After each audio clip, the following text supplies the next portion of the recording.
A new survey commissioned by HomeEquity Bank, provider of the CHIP reverse mortgage, reveals Canadian homeowners aged 75 and older are outshining their younger counterparts on key happiness markers, offering an insightful guide for younger generations entering a new life stage. According to the survey, 95% of Canadians 75 and older are satisfied with their lives, compared to just 79% of Canadians in their 50s. We have with us Katherine Dudtschak, who is the president and CEO at HomeEquity Bank, the provider of the CHIP reverse mortgage. Her passion is serving Canadians 55 and better by empowering them to look at retirement with a new lens. When she's not at work, Katherine is a community builder who volunteers on human rights, mental health, immigration, poverty prevention, education, and economic development. She currently sits on the boards of the United Way of Greater Toronto and the Canadian Museum for Human Rights. Welcome, Katherine.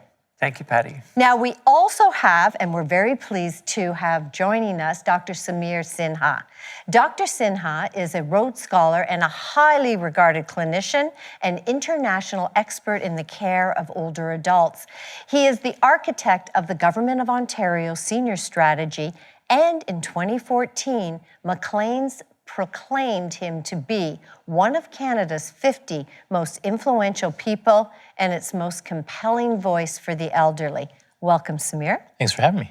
And we also have Anthony Quinn, CARP's Chief Operating Officer and a former school trustee. Today, Anthony brings us his expertise in CARP's mission to promote equitable access to healthcare, financial security, and freedom from ageism. Those are just three of the things that we very much are in line with today's topic. So welcome, Anthony. Thanks, Pattie. So this is going to be an interesting and a dynamic conversation, and I'd like all of you to weigh in, depending on the topic and deciding on where you'd like to. Katherine, I am going to start with you. Right. The survey was conducted, a focus on happiness, but it's so much more than that. So why did HomeEquity do this? It's really important to get underneath happiness as we age or well-being as we age. And we came at this study from two perspectives. One is the emotional side. What are we thinking about as we age? What are we worrying about as we age? What do we need or want as we age? So that's the emotional side. And what we also came at it from was the demographic or the economic side. We're living in a world where pension-like income or pension income is, relative to our cost of living, is lowest it's been in many decades. Savings is less and less and less because of cost of living. Mm-hmm. We're living longer. Mm-hmm. And, yet many, aging Canadians own a home and want to be able to live happily in that home and peacefully in that home. They want independence. So we really wanted to get underneath kind of those demographic and economic factors and the emotional factors to really understand how best to serve Canadians 55 and better. So when I think about this, Samir, I'm going to come to you next on this, because does it surprise you that those who are over the age of 75 are, I guess, more satisfied with life or happiness than those between 50 and 59? Because it's a fairly wide margin. 95% said they were happier versus those in their 50s at about 79%. Yeah, so this is really why these studies are important when they don't just look at older people as just one group. It's understanding that throughout our life, we experience different life stages, different pressures. And so you think about people in their 50s who are still very active in the job market, might be members of the sandwich generation, maybe helping out older relatives, parents, and maybe also taking care of children as well. And just trying to even think about, the day-to-day costs of living, but also trying to save for retirement, trying to plan for retirement. There's all these different things that are happening in your 50s versus when you think about those later stages where you might now have decided that it's time to retire. You may have paid off your mortgage, for example. You may now be in a much more financially and personally, satisfying place where you can look back and not have all the pressures that you once did, and now have more free time to donate to causes that are of interest to you, and participate in things that are of interest. So I think when you look at the stages that people go through, it's not uncommon through research that we find the older you get, the more happy people are, and the more options people have. But it's really allowing us to kind of help people as they age navigate that concern about having the finances that they'll need to, pay for healthcare or other needs, and have that economic freedom. And I think that's kind of where we want to try and really support people to have that financial security to help that health and well-being as well. Okay, let's talk about it from CARP's perspective, Anthony. Is that what you're actually seeing? Well, the majority of our members are over 75, so they're in that cohort that I think was 95% of people over 75 expressed either some satisfaction or extreme satisfaction with their stage in life. And that really speaks to, I think, a desired goal for younger generations to try and achieve that kind of satisfaction when they reach that stage of life. Because I know I'm in that 55 plus cohort and struggling with caring for your aging parents and children in university. There's a lot of things that might make me not choose very satisfied. But when you look at that 75 plus cohort, they're extremely satisfied. And I think that's good news for all of us. I'll throw this out to all of you because I think that it's fascinating to hear it, but it isn't something that we talk about. When you often think about aging in life, people think of the negative connotations associated with it, rather than there's a sense of freedom if you have your financial foundation in place. Katherine?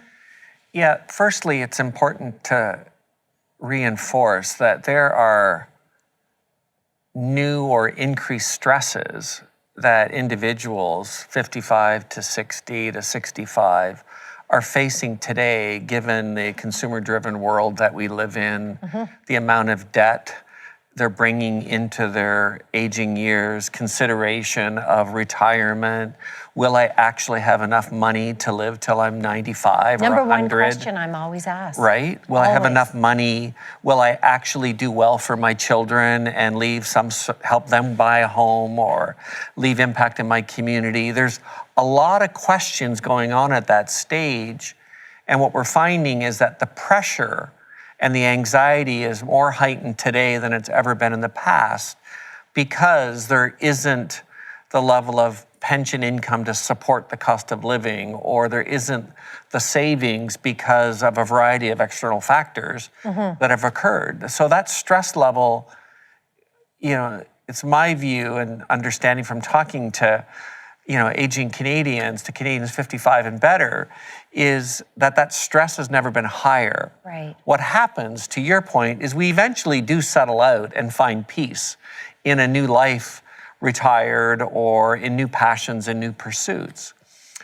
So given the economic environment or the financial environment that we're aging with, really taking stock of all the options available to individuals so that we can age with a sense of dignity and self-worth, that we can remain independent in our homes and in our life as long as possible, and to ultimately feel empowered so that by the time we get to 70 or 75 or 80 or 90, that we're actually doing the things that we're passionate about, whatever that is for gives our life more balance and meaning and purpose. Purpose if you've got that financial foundation in place.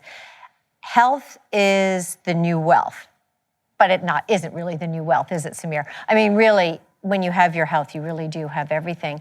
And to Katherine's point, if there are financial stressors, that leads to a certain feeling of financial instability. Absolutely. And again, we have to think about just the different cohorts that are aging in Canada. We luckily have an older cohort right now that in many cases were able to get into home ownership, have been able to pay off their mortgages, are more financially secure than, say, our millennial generation or even our later generations, whereas Katherine was just saying, are really struggling just to kind of make everything balance and feel as financially secure. But equally to that whole financial aspects about my financial security, if you're not financially secure, that is going to affect your mental health. It can also affect your physical health, because if you can't afford things like co-payment payments on medications, if you can't afford other ancillary healthcare costs. And many Canadians are unaware that long-term care costs, for example, are not enshrined, are not necessarily covered by our Canada Health Act. So that's a rude awakening for many people when they're saying, wait a minute, there's only so much government-funded home care, or there's only so many, residential care options that I have to, did I even save up for these unanticipated costs? So all of a sudden, you have to think about those unanticipated costs that could affect your mental health and physical health. But also, it's the idea that as you get older, you're more likely to experience mileage, right? So this is where kind of your joints might not Mileage. be Mileage. Okay, that's one way to put it. Yeah. And it's those sorts of things that can start negatively impacting people's health and well-being, their ability to stay healthy and independent. And so again, it's thinking about that combination of, that wealth, can be health, but your health can allow you to contribute and stay active in your communities as well. And if you do have a significant health issue like dementia that increases likelihood as you age, the question is, are you going to be financially prepared to manage that and still maintain your independence in the community? These are the things that we start struggling with, where I then work with my patients to say, okay, how do we think about the wealth aspects, but your health aspects, while you want to stay healthy and independent for as long as possible? Anthony, I'm going to redirect this over to you, because when I often think about these conversations that need to happen, they almost need to happen 5 to 10 years before they could even happen, if that makes any sense, to put plans in place. Does that actually ever happen? It certainly happens, and we're advising all of our members to be proactive, not only with their finances, but with their health. And I know Dr. Sinha has been taking this message right across the country. Being proactive for your own health will only pay benefits as you're aging, both for your mental and your physical health, and being proactive financially. But those 5 years, even if you didn't do it 5 years ago, it's never too late to start planning both for your health and for your finances. And I think that's a message we get to our members is, okay, maybe you didn't save as much as you could have, or maybe you didn't watch your weight or what you were doing physically, but it's not too late to start. And every time you make an effort to be proactive, it's going to give you benefits in the end. Katherine, can we talk about this triangle of happiness in retirement? Because we've talked about financial security. We haven't talked about, but I'd like to talk about legacy, quality relationships, and having a purpose. And all of the research that I've looked at, when it comes to legacy, if we shift gear and purpose there, so often people say, Pattie, it's not about the money. That's not the legacy part, because when it really comes to distributing assets, I'm going to follow a formula, and that's the easy part. But the legacy and purpose is much bigger. Yeah, if I can, I want to talk about all three. Go, yeah. And I want to build off of your really, really important points. Good. I think to live a fulfilling life as we age, we thrive on having joy in our life. We thrive on having meaningful connections, and we thrive on having a sense of purpose. And a purpose could be helping your next door neighbor. It could be whatever's important to you. We need, as human beings, all three of those.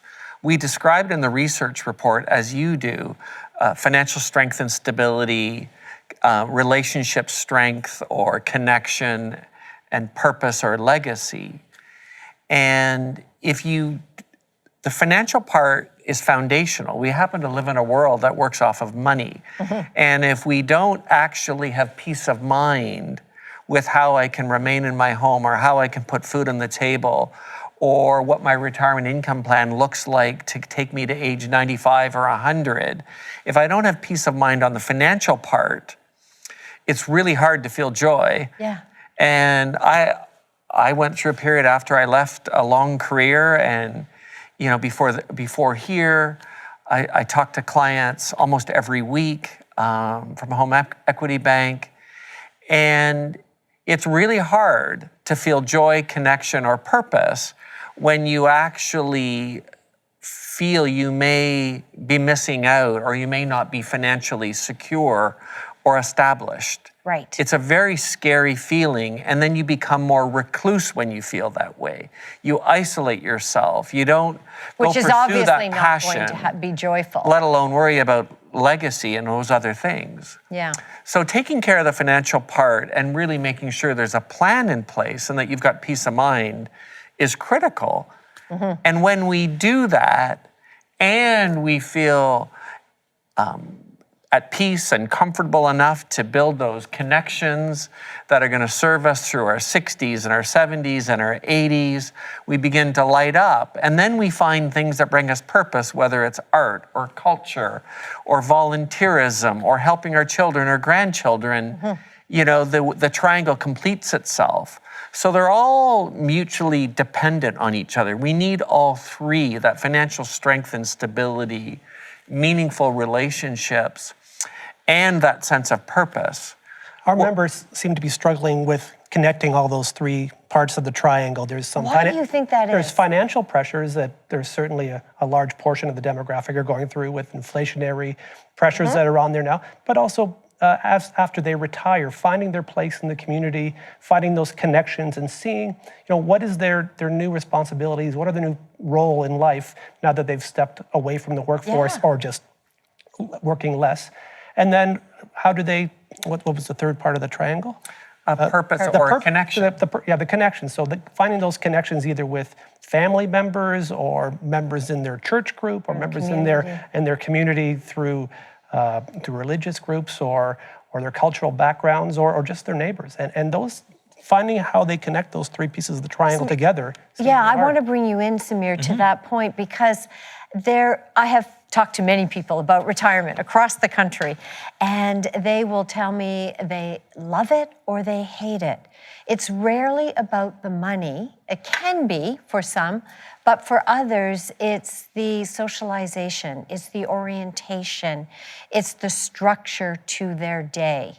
How big a deal is this transition? We often plan for every other transition in our life, but somehow this sort of feels like it should be seamless, but it's not. Yeah, it's anything but seamless. I know. Because you think about, you know, for many of us, for most of us, right, we go into this period, you know, kind of in our 20s, you know, throughout maybe to our 60s, 70s, and so on, where, you know, our focus, the majority of our time spent during the day is working, for example. It's dedicating, you know, and our social networks are often linked to the work that we do.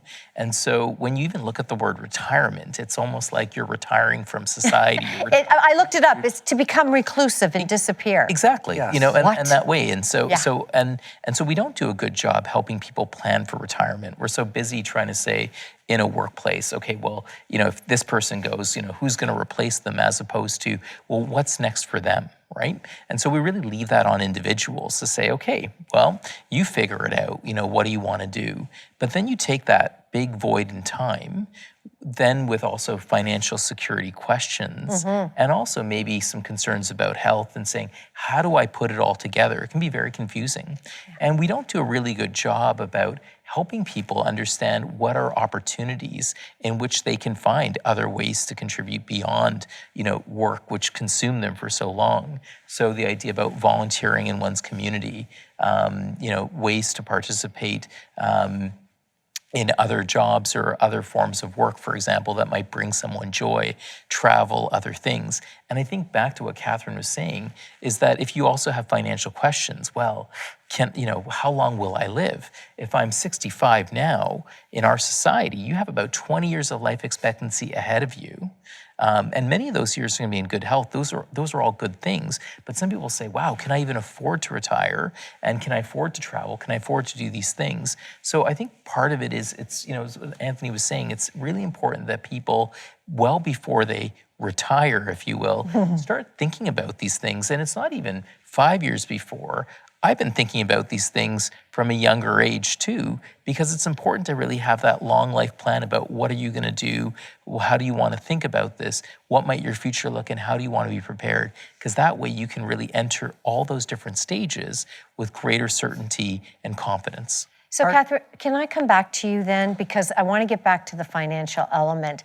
And in the interest of disclosure, I do work with HomeEquity Bank in the chip reverse mortgage.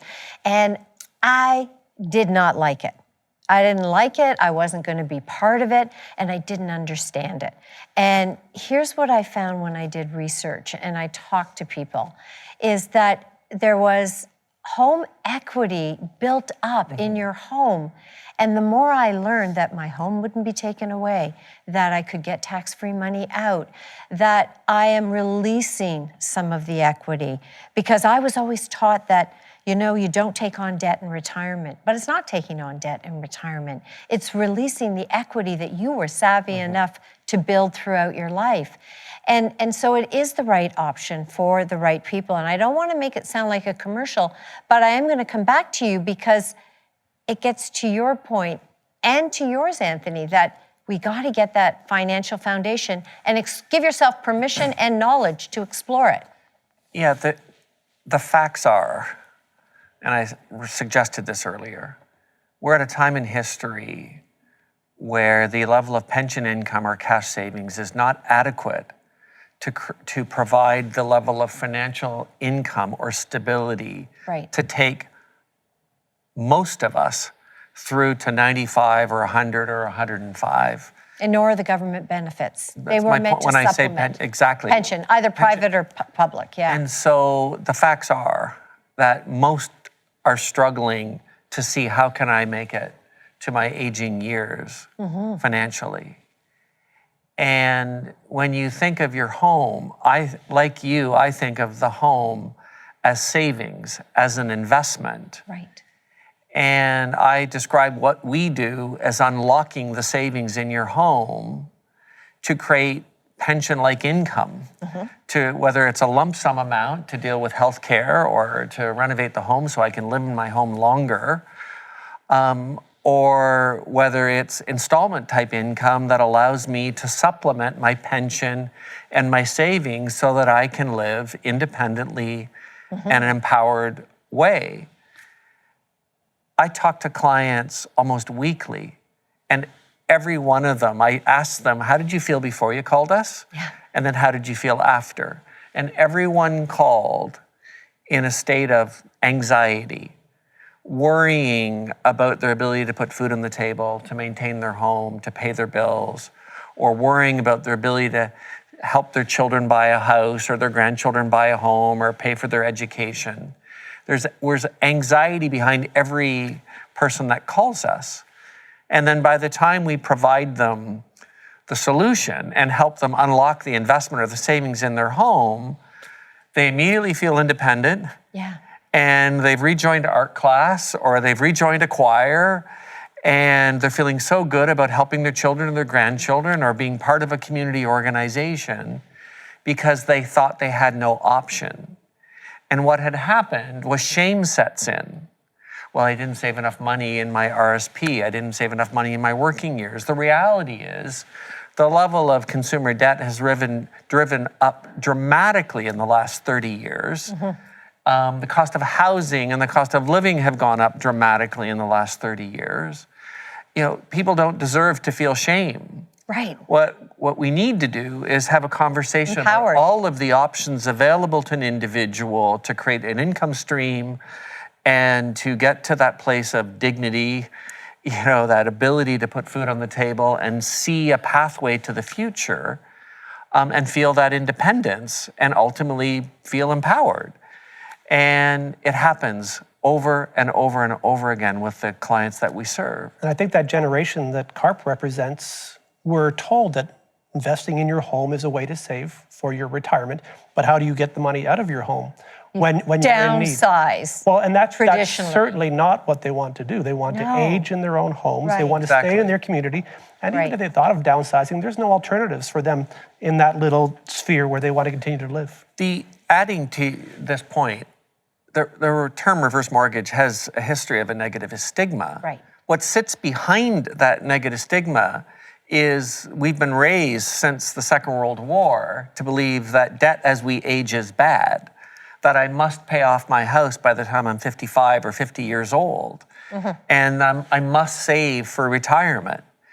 And then when that doesn't happen, guilt, shame, mental health issues all start to settle in. Human beings hit their lowest point in their life emotionally between around 45 to 55 to 60. That's the lowest point because that's the point in life where everything is supposed to add up.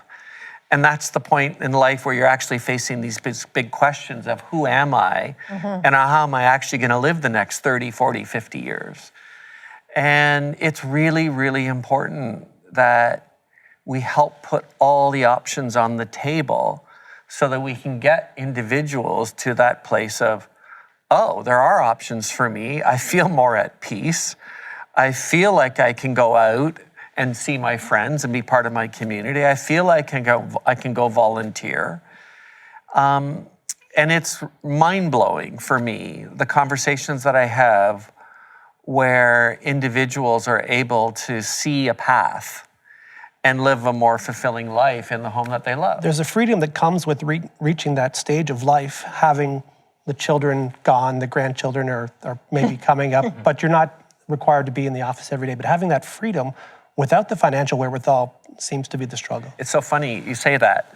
In the different research reports that I read, we're taught to think that we're most productive between about age 20 and 55, and then you're supposed to have freedom 55. And when in reality, true freedom doesn't happen until we're about 60. And there's a medical journal that I was reading in the last few months that suggests that human beings actually hit their real potential of wisdom, knowing, purpose, that freedom and purpose, that we hit that. The third most productive decade is between 50 and 60. The second most productive decade is between 70 and 80. The most productive decade of humans' lives is between 60 and 70. But it's not measured in the way that we were taught. I'm not at the factory working. I'm not the nurse, or I'm not the teacher in a classroom. Samir, do you want to weigh in on this too? Because I think this is powerful. Yeah, no, I mean, I think it's the idea that we've as a society, we're not pro-aging. We often think of aging as a time of decline. We think that if you're not working, in a traditional job, then you're not a productive citizen in that way. And so because we often don't like to think about aging, we don't like to think about that period, I think that's why we end up in this period where a lot of people they land in it unprepared. They're not sure how to navigate it, how to plan and prepare. And I think it was Katherine was saying, I love working with my older patients because they're the wisest ones out there. They've lived through stuff. They just know not to sweat the small stuff. They know what to take seriously.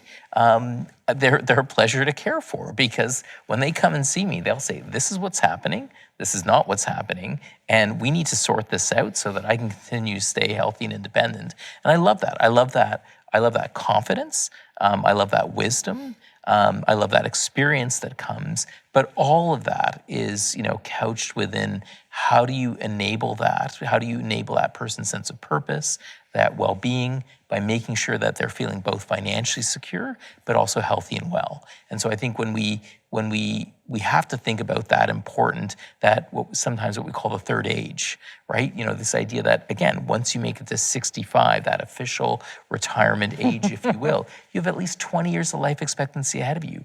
I'm excited about that period in my life because I'm thinking, oh my God, there's so much stuff that I want to do, in that period and beyond. But I don't think we've been conditioned or taught to think of it that way. Well, our generation isn't, but when they get there, they're the biggest volunteer group, they're the most charitable, they're the caregivers in our community. So even though perhaps we haven't reached that stage yet, the stage that are there now, they're the ones doing all that volunteer work. They're doing the things that keep our society and our communities together. They're building on. They're prolific artists. They're prolific musicians. They're prolific teachers, educators. Just done differently than we've named it in our society. How can we get this out there? How can we get this message that there's a lot of life left?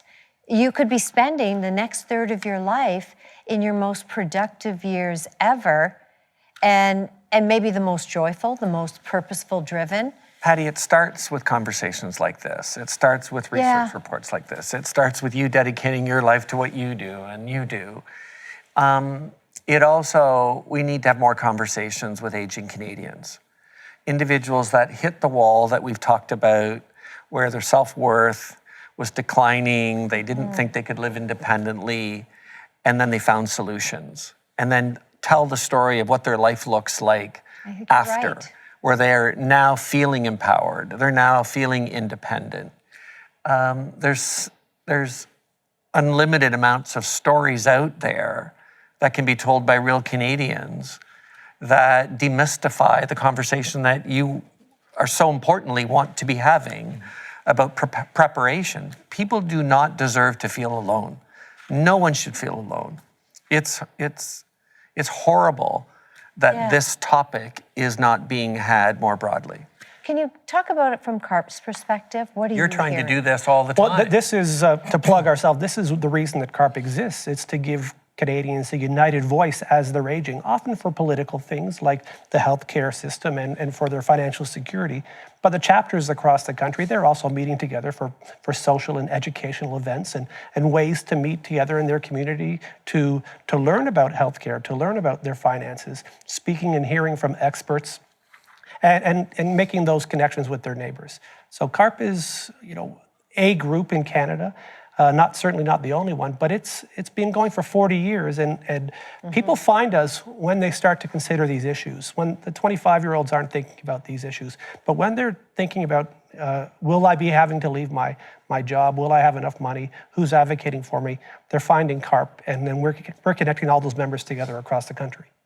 Before I let all of you go, I'd like you to each give us your perspective on the number one thing that could be really a change agent to give people who are watching permission to move forward.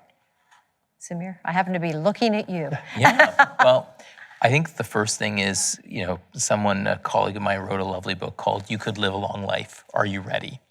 And, you could. And I think it's really important. It's to celebrate the fact that as a country, perhaps the greatest accomplishment of our 20th century was that we almost doubled our life expectancy. And so I think making sure that Canadians appreciate that right from the outset allows us to start reframing. So how am I going to think about these following decades and those future decades as well? What can I do to stay healthy and well? How can I be more financially secure? And how do I make sure that I build a life that allows me to have a sense of purpose and strong social connections? I think once we have all those in play and in our mind, I think it allows us to actually have a healthier life and a better outlook and to age with greater confidence and dignity. Katherine? There's two things that I think are important. One is demystifying all the different financial solutions available, including what we do at HomeEquity Bank, what we do with CHIP. And you said this earlier, the reverse mortgage has a negative stigma, or did traditionally. It doesn't need to. It is about unlocking the savings or the investments that are in someone's home to be able to create an income stream or a means of being able to remain in your home, to live independently, and to live an empowered life that we've talked about. So it's important to educate and demystify all the solutions available. And it's also important, building off of the work that you do, is to tell stories, to talk to real Canadians that have gone through the emotional challenges, the financial fears, and have found a pathway to living that independent and that empowered life, to rebuild those connections, to find that sense of purpose. We need to tell stories so that we reduce the shame and we reduce the feeling of being alone. Yeah.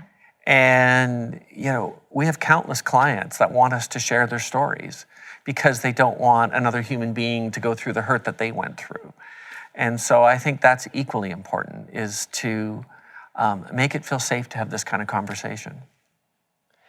I think following on what Dr. Sinha said is being proactive and also fighting against the stereotypes of aging and rejecting ageism in society. We know that it's a youth-oriented society, and sometimes people feel they're just going to retire or just move away from society. Staying engaged, staying involved. My boss Moses says the best way to keep going is to keep going, and I think that's a mantra for everyone. Yeah, you know, when I think about summarizing where we're at, you know, this golden triangle that we thought about really has a profound impact on your golden years. But your golden years, regardless of what age you are right now. Because none of us know for sure how long we have. So I think we owe it to ourselves to explore every single option. Samir, thank you so much. Katherine. Thank you. And Anthony, thank you for joining us. Thanks, Pattie. Thanks for having us. Thanks, everyone, for joining us.